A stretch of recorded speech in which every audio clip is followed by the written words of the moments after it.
ৰাজ্যৰ কৃষকসকলৰ বাবে আহিছে ভাল খবৰ। আপুনি ধান বিক্ৰী কৰিব নেকি? এক মোন ধানত 920 টকাকৈ পাব। চৰকাৰে আপোনাৰ ওচৰৰ কোন ঠাইত ধান কিনা কেন্দ্ৰ খুলিছে? চাওক এই ভিডিঅ'টোত। নমস্কাৰ বন্ধু বান্ধৱীসকল, আশা কৰোঁ ভালে আছে। প্ৰথমে ডিজিটেল ভক্ত চেনেলৰ পৰা আপোনালোক সকলোকে ৱেলকাম জনাইছোঁ। ৰাজ্যৰ কৃষকসকলে বহুত কম দামত নিজৰ উৎপাদিত ধান বিক্ৰী কৰে। আমি জনামতে বহুতো কৃষকে ধান বেচিলে উচিত মূল্য নাপায়। মাত্ৰ 650 টকাৰ পৰা 750 টকাহে পায় বুলি জানিব পাৰিছোঁ। কিন্তু কৃষক বন্ধুসকল, আপোনালোকৰ বাবে আহিছে ভাল খবৰ। অসম চৰকাৰে এইবাৰ প্ৰতি মোনত অৰ্থাৎ প্ৰতি 40 কেজিত আপোনালোকক দিব 920 টকা। অৰ্থাৎ 920 টকাকৈ আপোনালোকে পাব। অৰ্থাৎ আপোনালোকে এইবাৰ 1 মোন ধান বিক্ৰী কৰিলে 920 টকা পাব। কিন্তু গাঁৱত যিকোনো বেপাৰী এজনক বেচিলে আপোনালোকে 1 মোনত 650 টকাৰ পৰা 750 টকাহে পায়। বৰ্তমান 920 টকা প্ৰতি মোনত অসম চৰকাৰৰ অসম খাদ্য আৰু অসামৰিক যোগান নিগম আৰু ভাৰতীয় খাদ্য নিগম পৰিষদে ধান ক্ৰয় কৰি আছে। আপোনালোকে ধান বিক্ৰী কৰিব বিচাৰিলে আপোনালোকৰ ওচৰৰ ধান ক্ৰয় কেন্দ্ৰত গৈ ধান বিক্ৰী কৰিব পাৰিব। কিন্তু ধান বিক্ৰী কৰাৰ আগতে নিজৰ নাম পঞ্জীয়ন কৰিব লাগিব। গতিকে গাঁৱৰ 2জন বা 1জন ব্যক্তি পঞ্জীয়ন কৰিলেও হ'ব। আৰু যিজন ব্যক্তি পঞ্জীয়ন কৰিব তেখেতৰ নামত বহুত কুইণ্টেল ধান বিক্ৰী কৰিব পাৰিব। পঞ্জীয়ন কৰিলেহে প্ৰতি মোনত 920 টকাকৈ পাব।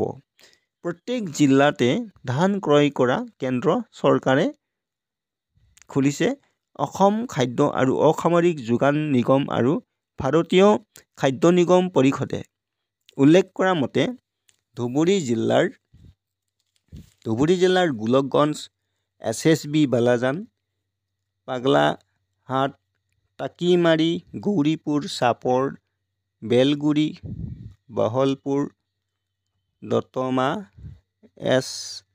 SSB গোসাইগাঁও, কাৰিগাঁও, ফকিৰাগ্ৰাম, কাৱৰাগুৰি, এই ঠাইবোৰত আপোনালোকে ধুবুৰী জিলাৰ লোকসকলে অৰ্থাৎ কৃষকসকলে ধান বিক্ৰী কৰিব পাৰিব।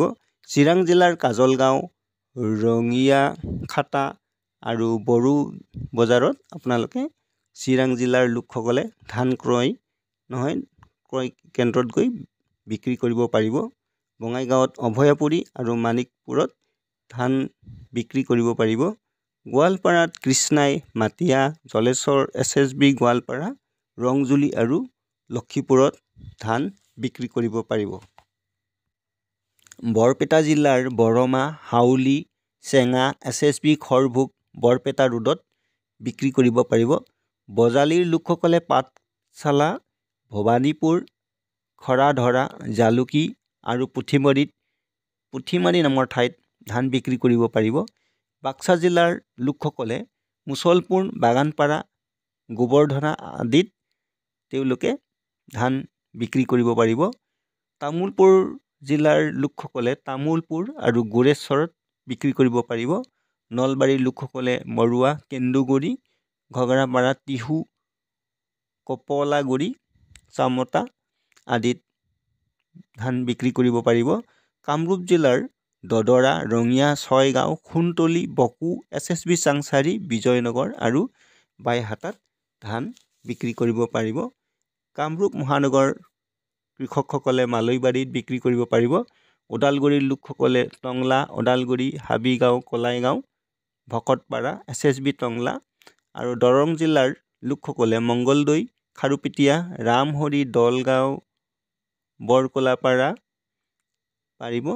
শোণিতপুৰ লোকসকলে ঢেকীয়াজুলি, মিছামাৰী, জামুগুৰি আৰু বিশ্বনাথৰ লোকসকলে গহপুৰ, চতিয়া, বিশ্বনাথ।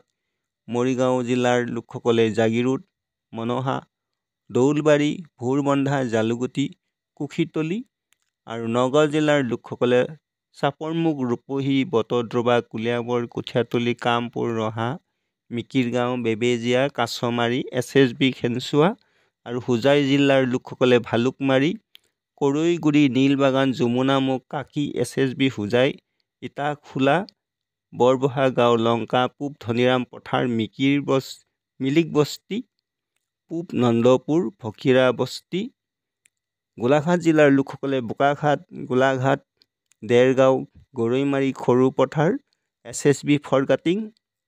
কাৰ্বি আংলং জিলাৰ লোকসকলে ডকমকা, হাওৰাঘাট, বকুলীয়া, ধনশিৰি, কালি, বালিপথাৰ, মাঞ্জা আৰু গণেশপুৰত পাৰিব। পশ্চিম কাৰ্বি আংলং লোকসকলে খাটগাঁও আৰু নামতৰাডুবিত পাৰিব। হাইলাকান্দিৰ লোকসকলে হাইলাকান্দি, SSB লালা বজাৰ। যোৰহাটৰ লোকসকলে হাঁহচৰা, SSB যোৰহাট, টিয়ক। লখিমপুৰৰ লোকসকলে ঢকুৱাখানা, SSB NLT শিমলুগুৰি, বঙালমৰা, নাওবৈচা। আৰু ডিব্ৰুগড় জিলাৰ লোকসকলে খোৱাং, SSB চাউলখোৱা, টেঙাখাট। শিৱসাগৰৰ লোকসকলে নাজিৰা, SSB শিৱসাগৰ, ডিমৌ। ধেমাজিৰ লোকসকলে চিলাপথাৰ, ধেমাজি SSB ৰোডত পাৰিব। চৰাইদেউৰ লোকসকলে সোণাৰী, খাপেখাতি পাৰিব। তিনিচুকীয়াৰ লোকসকলে মাকুম, পানীতোলা আৰু কাকপথাৰ। আৰু তিনিচুকীয়াৰ লোকসকলে ঢলাত। কাছাৰ জিলাৰ লোকসকলে SSB ৰামনগৰ। শ্ৰীভূমিৰ লোকসকলে অৰ্থাৎ শ্ৰীভূমি জিলাৰ লোকসকলে ফকিৰাগ্ৰাম বজাৰ, SSB নিলাম বজাৰ পাৰিব। দক্ষিণ শালমৰা লোকসকলে হাটশিঙিমাৰী আৰু ডিমা হাছাওৰ লোকসকলে মাইবং। আৰু মাজুলী জিলাৰ মাজুলীত ধান বিক্ৰী কৰিব পাৰিব। এই ভিডিঅ'টোত উল্লেখ কৰা ধান ক্ৰয় কৰা কেন্দ্ৰত ধান বিক্ৰী কৰিলে আপুনি উচিত মূল্য পাব। কৃষক বন্ধুসকল, কিছুমান ধান ক্ৰয় কেন্দ্ৰ বন্ধ হৈ যাব পাৰে যদি ধান বিক্ৰীৰ হাৰ কমি যায় বা অন্য কাৰণতো বন্ধ হ'ব পাৰে। ধান ক্ৰয় কেন্দ্ৰ যদি ধান ক্ৰয় কৰা কেন্দ্ৰ বন্ধ হ'লে জিলাৰ অন্য ধান ক্ৰয় কেন্দ্ৰত ধান বিক্ৰী কৰিব পাৰিব। বন্ধু বান্ধৱীসকল, যদি এই চেনেলটো আজি প্ৰথমবাৰ চাই আছে তেনেহ'লে আগলৈ আহিব লগা ইম্পৰ্টেণ্ট ভিডিঅ'বোৰ পাই থাকিবৰ বাবে ছাবস্ক্ৰাইব কৰিব আৰু ভাল পালে লাইক, শ্বেয়াৰ আৰু কমেণ্ট কৰিব।